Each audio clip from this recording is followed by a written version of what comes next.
following randomly appeared in my Gmail inbox in 2016.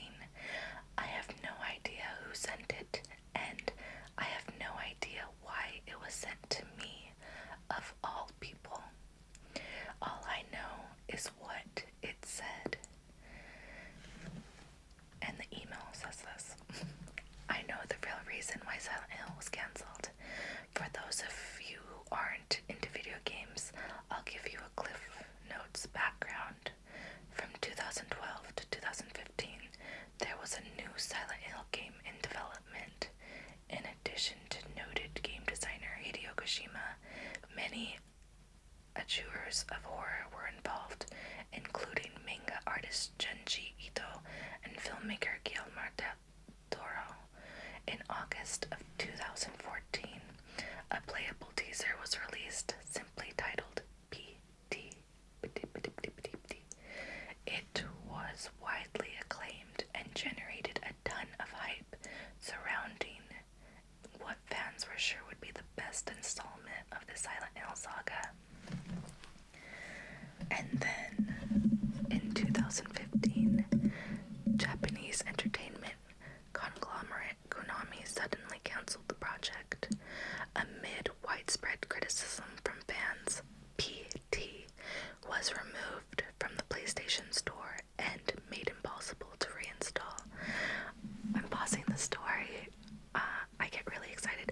I love all the Silent Hill video games, and I specifically remember my friends and I had like drinking nights where we would make cocktails and just play this playable teaser and try and get through it in the dark room, and it was so much fun.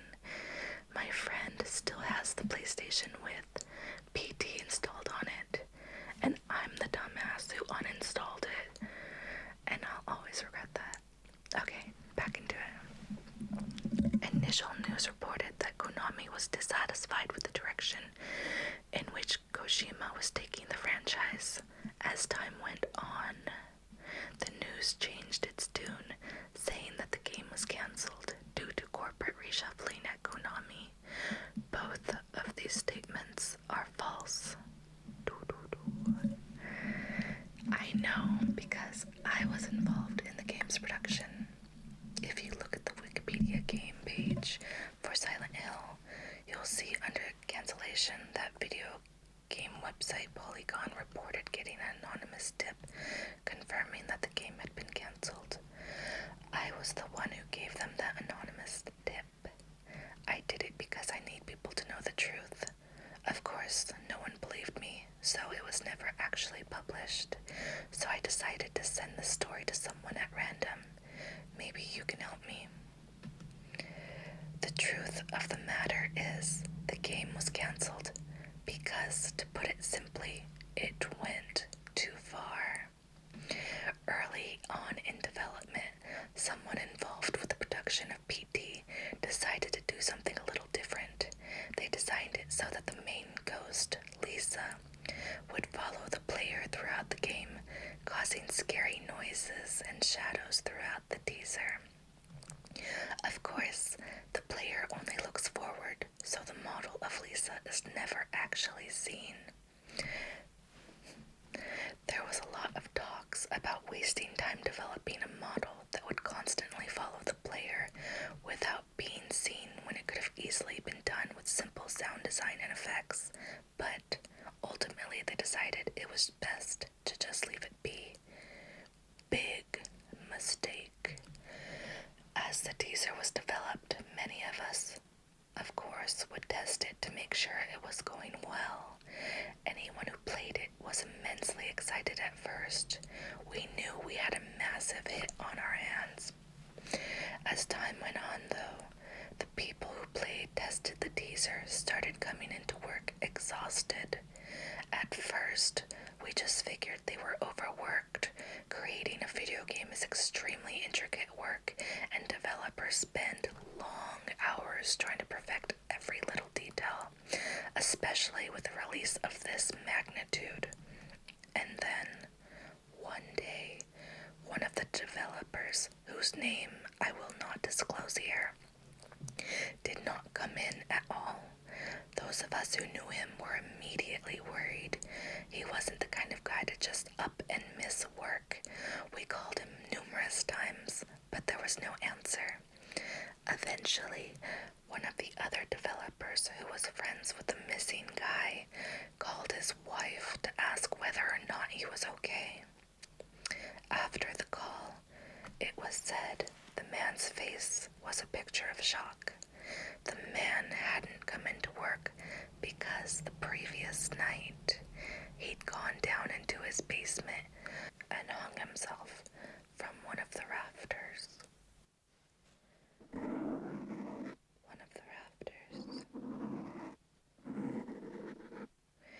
Worry turned into shock, shock into sorrow, sorrow into grief. The man had no history of depression or anything that could have led to suicide. A week later, another person didn't show up. The first death was still fresh in our minds, so we tried to prepare ourselves for what we assumed was the inevitable.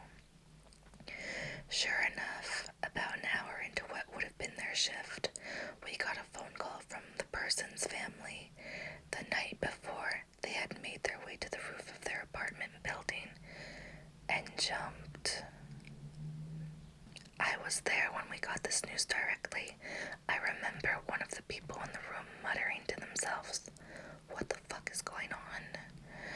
If I have to be honest, and I do, I think a good many of us knew in the back of our minds what was going on, but we didn't want to accept it. At one point, someone from the Public Security Intelligence Agency visited us to interview us and get any info they could about the people we'd lost. I'm pretty sure they were dissatisfied with what they got, but while I was talking to them, I couldn't help but feel like they weren't telling us everything.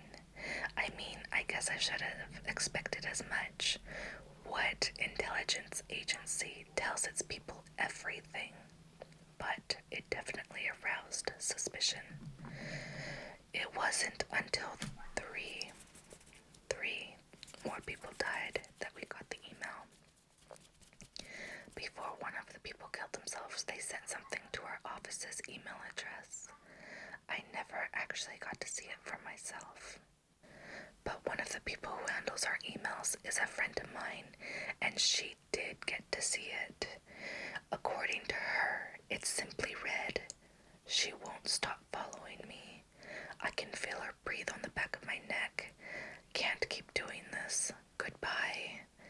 It wasn't long after that we got word that the game was being cancelled. All of our progress over the 3 years was gone, and at that point, I think most of us were more relieved than disappointed. Whatever was going on needed to stop, and damn the expense. I couldn't bring myself to go to the first few funerals. I know that's selfish, but what can I say? I didn't want it to be real.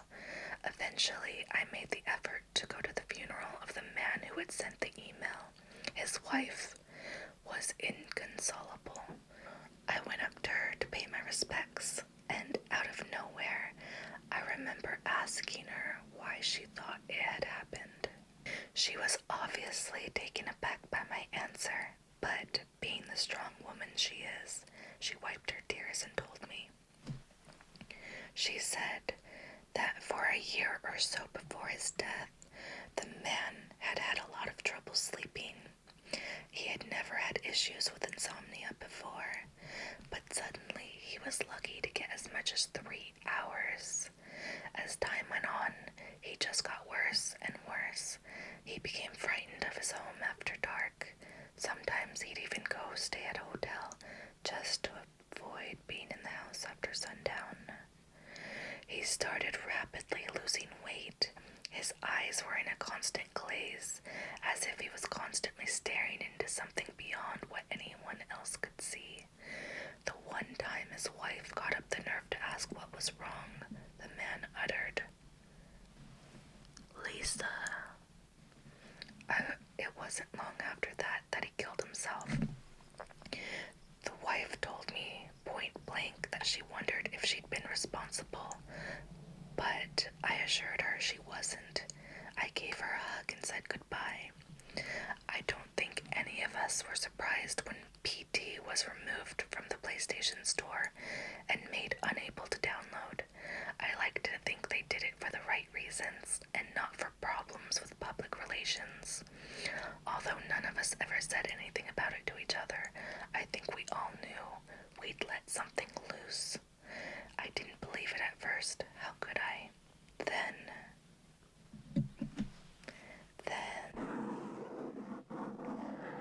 the other night,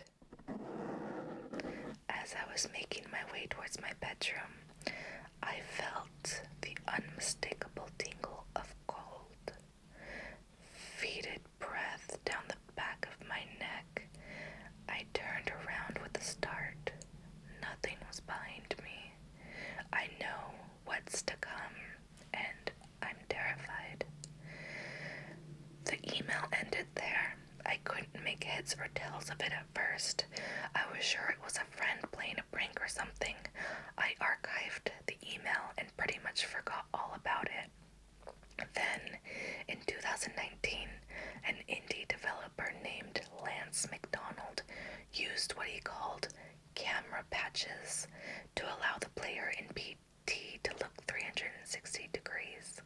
As it turns out, after a certain point in the game, the ghost, Lisa, actually does follow directly behind you throughout the rest of the teaser.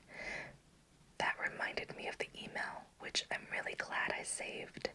I still don't know exactly what this means, and I'm all the more afraid because of it. And that is the end of that first story. I love PT. I'm literally gonna go over to my friend's house and replay it now after reading this story. I want to see if we can get Lisa to follow directly behind the character and be able to focus on her. I do remember there's this part in PT where you can look above at the second stair landing and you see Lisa leaning over the stairway railing staring at you, and then I think she disappears. Or the baby in the sink screaming is really creepy too. Such a good game. Imagine if the story was true. That would be insane. Okay, I'm gonna move on to the next story.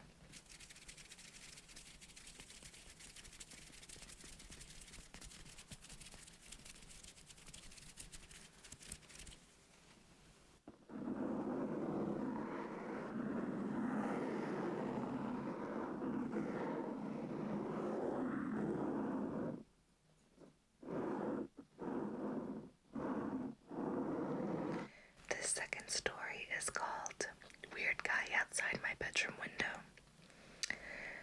I'm hoping someone can help me figure out what I experienced when I was very young. Note that from around when I was 4 to 11 years old, I suffered from very realistic nightmares that happened nearly every night.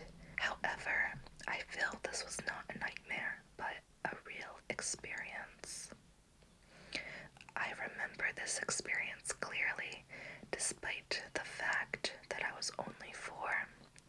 I woke up and was laying in my bed. It was dark except for light from the street lamps that slipped through my blinds, which had been left open, but not pulled up in any way. I rolled over to get into a more comfortable position, and this is why I feel I was definitely awake for this.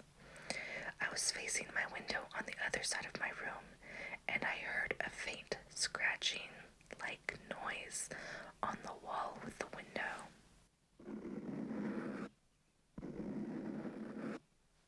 Next thing I know, I see a man looking like he was climbing across the side of my house, and he stopped at my window where I could see him through the blinds. His expression was a mix of tired with a little worry, like he was worried about falling off. And it looked like his face was red, like sunburn, but at the same time muted and pale, and his hair was curly and kind of crazy. He appeared to be middle-aged, no facial hair. Keep in mind, my bedroom is on the second floor of our house, and the side of the house where the window is flat, and someone would not be able to simply climb up there or on any part of the house. Anyway,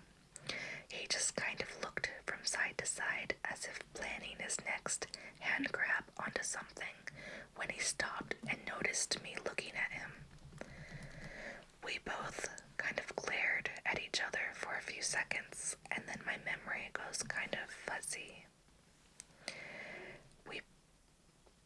Whenever I remember this part of the incident, my eyes water as if I'm sad or very scared, but as I'm writing, I'm only a little creeped out. I forget whether or not he put a finger to his mouth as if to shh me before he continued onto my parents' room. I rushed to my parents' room to tell them, and my dad checked outside just to make me feel better. He told me it was impossible for someone to climb on our house, and that without a ladder he could not have reached my window. I don't believe in ghosts, and the guy I saw looked pretty solid and real to me. Please share any similar experience you have had or have heard of. That was a short one. I enjoyed that read. That's definitely creepy. Maybe the guy just let himself fall back to the first floor and made a run for it, since he'd been seen. Okay, this third story, we're following a theme here. This third story is called Someone Was Outside My Bedroom Window Last Night. Got another creeper. I am super creeped out right now. I, a 27-year-old female, home completely alone and sleeping in my bed in the middle of the night last night. I was woken up by the sound of someone trying to push up on my locked bedroom window.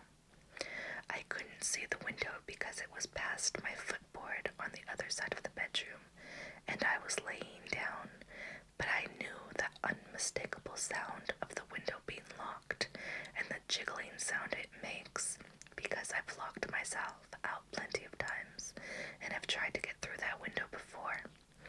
I sat up to get a look, and I saw a dark silhouette of a person looking in the window.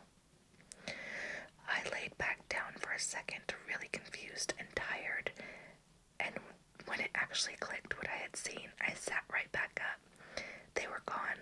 I tried to get back to sleep, but was spooked for the rest of the night. In the morning, I thought I might have dreamed it. After I called everyone I knew that it possibly could have been, and nobody knew anything. Nobody was at my house.